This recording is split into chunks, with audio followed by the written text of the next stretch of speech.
Alright, so this is just going to be a quick video showing how to open up this EliteBook.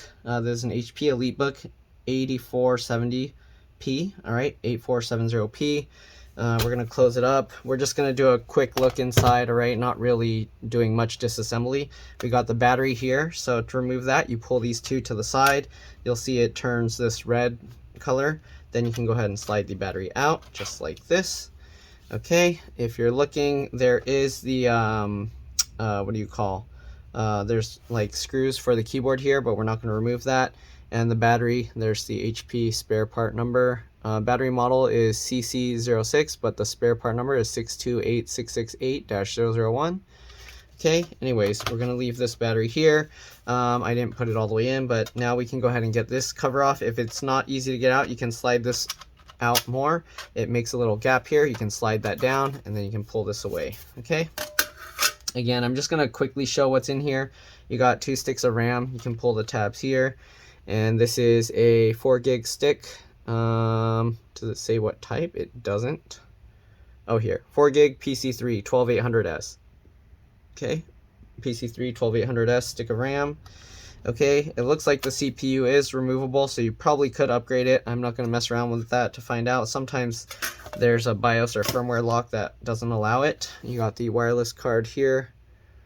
Okay, if you want to see how to remove those kind of things, I have videos showing that, but I'm not going to do it. Looks like the CD drive is held in with this one screw here.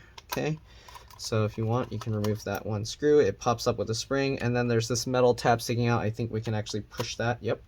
And once you push that over, you can pull the CD drive out. This is a 12 point whatever millimeter CD drive. You can replace it with a hard drive caddy to put a second hard drive in its place. I think it's 12.7 millimeters. Alright, so we'll get that screw back in.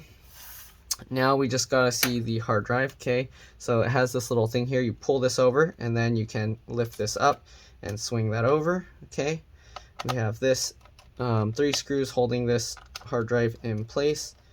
I actually need to swap this out for an SSD, so let me actually take this out and get the SSD. Once you get those 3 screws out, you can actually grab this tab and slide it over that way. Then you can lift this side up, and then you can wiggle this to get it out like that. Alright, 4 screws holding the hard drive in place. Let me get the SSD and I'll be back.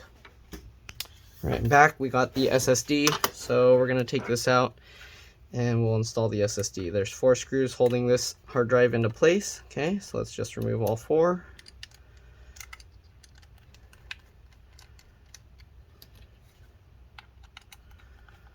Okay.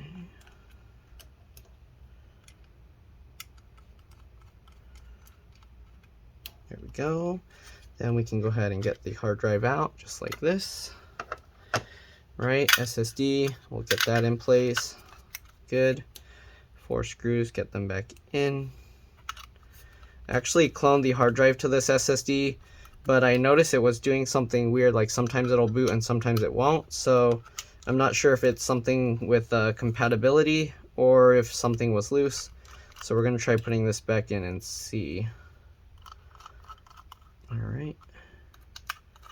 Like sometimes it doesn't detect the OS for some reason on here, so I'm not too sure what's going on. Alright, there we go. We'll get that. You slide the back end in first at an angle. Okay. Then you drop that into place. Then now it's lined up. Grab the tab and slide it over. Alright, make sure it's locked in.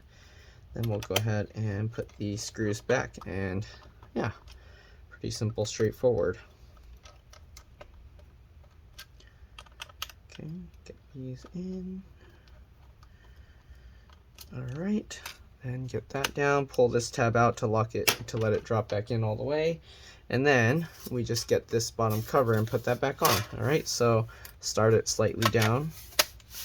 Make sure it drops in and then slide it up. Same thing with the battery, slide that in and then push that all the way in to lock it in. Now the battery's locked in and this is locked in.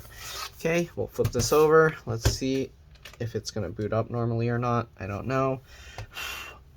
Sometimes it could be it doesn't like, see, it's not wanting to boot. It's going to this system diagnostics thing. I don't know why. If I do a hard disk test, okay, and I start the hard drive test, I'll do a quick test. So it's going, it passed the smart test and it's doing the short DST. I'm just going to cancel it and exit, and now it's starting Windows. So I don't know what's going on with that. For some reason it doesn't like this SSD. It has to do all this extra stuff. But yeah, anyways, that's pretty much it. Hopefully this video helped you guys out. If yours is having that issue, maybe try a different SSD, maybe try a Kingston one or a Crucial one. But other than that, thanks for watching, and I'll see you all in the next one. Let's drop this spike.